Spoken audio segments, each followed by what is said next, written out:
6 years ago, I retired from the Department of Interior, where I worked as the Deputy Director of the Bureau of Ocean Energy Management in Alaska, regulating offshore oil and gas in Alaska's Arctic. Before that, 10 years with the Bureau of Indian Affairs as Chief of Natural Resources.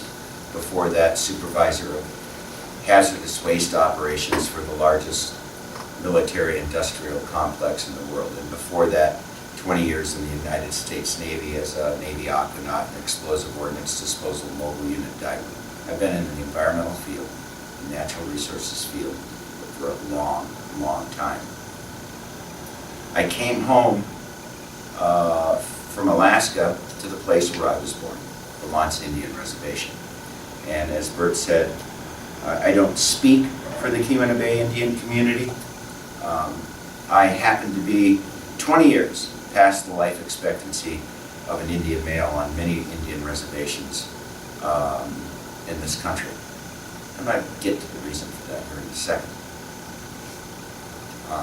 But that makes me a tribal elder. I do work as the Vice President of Business Development for the Tribe's Economic Development Corporation, creating new businesses to diversify our income. But as a tribal elder, I walk into the tribal council and I tell them what I think, and they listen. And I did that last summer with respect to this project. And they immediately passed a resolution opposing this project. And by telling you the reason for that might help you make a decision, a solid decision on this project, but it definitely will help you better understand Indian tribes. In 1842 and again in 1854, our ancestors stood over there on Madeline Island facing Indian agents, U.S. government officials, and they ceded tens of millions of acres of land for the creation of a small Indian reservation and certain rights that our ancestors knew their people needed to survive. The right to hunt, fish, gather. The right to these resources, including these resources that are in the Huron Mountains. It's part of our ceded territory. Our ceded territory is much larger than the reservation, but it certainly is not everywhere. They're described in those treaties. The ceded territory is described in the ceded territories of 1842 and 1854. Now, I'll be generous and say that my ancestors were somewhat naive in believing that these U.S.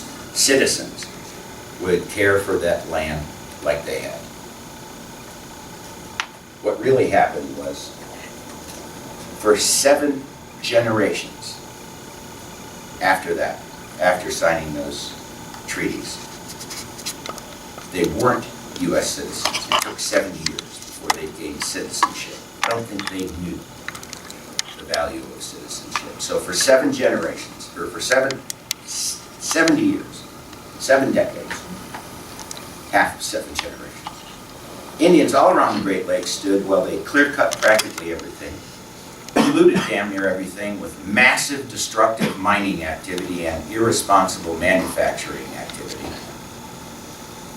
To feed the growing cities of Detroit, Chicago, Milwaukee, and so forth, they overfished the Great Lakes, a renewable resource that's worth, by anyone's estimation, $2 to $3 billion alone. Renewable. That means it should be, like it is in Alaska, by the way. North Aleutian Basin, Gulf Alaska, 2.5 to 3 billion per area. It's well managed. This wasn't. It was destroyed, decimated by pollution and overfishing. And it continues to be destroyed, and it continues to be destroyed by this largest landowner in part, Weyerhaeuser. And we know about that. Why? Because of this project. That got us out there looking at Weyerhaeuser. Weyerhaeuser put, by the way, all of their land into a real estate investment trust in 2009. 2010, what did that do? That allowed them to pay $5.6 billion of tax-free money to their shareholders. So if you're concerned as a group or as an individual, of the upward mobility of wealth to the top 1%, you ought to think about the landowner here with the Summit Lake project.